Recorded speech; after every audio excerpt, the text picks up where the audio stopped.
यह कहानी उन लोगों की है जो हमेशा जीवित रहेंगे। कोई वरदान तो कोई शाप के कारण कभी मरेगा नहीं। ग्रंथों में हैं 8 ऐसे पात्र जो अमर हैं। अश्वत्थामा, बलि, व्यास, हनुमान, विभीषण, कृपाचार्य, परशुराम और ऋषि मार्कंडेय, ये 8 चिरंजीवी हैं।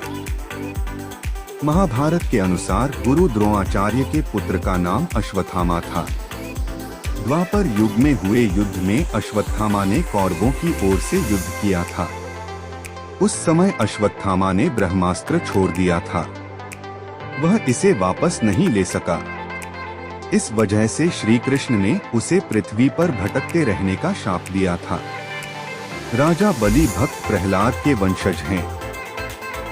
भगवान विष्णु के अवतार वामनदेव को अपना सब कुछ दान कर किया था। इनकी दानशीलता से प्रसन्न होकर भगवान विष्णु ने इनके द्वारपाल बन गए थे। वेद व्यास चारों वेद ऋग्वेद, अथर्ववेद, सामवेद और यजुर्वेद का संपादन किया था। इनका पूरा नाम कृष्ण द्वैपायन है। इन्होंने 18 पुराणों की भी रचना की है। वेद व्यास ऋषि पाराशर और सत्यवती के पुत्र थे। त्रेता युग में अंजनी और केसरी के पुत्र के रूप में हनुमान जी का जन्म हुआ था। हनुमान जी माता सीता की खोज में लंका तक पहुंच गए।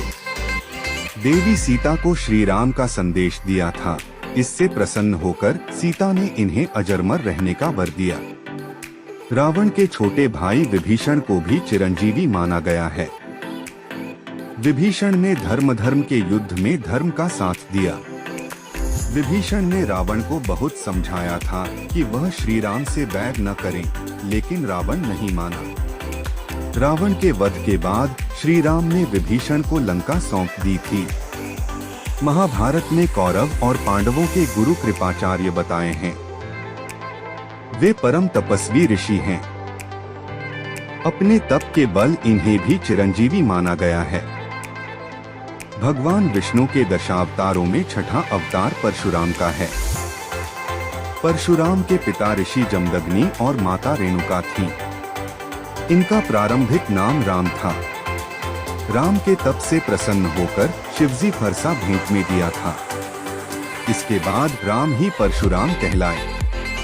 परशुराम का उल्लेख रामायण और महाभारत दोनों ग्रंथों में है। सप्त चिरंजीवियों के साथ ही 8वें चिरंजीवी हैं ऋषि मार्कंडेय। मार्कंडेय अल्पायु थे।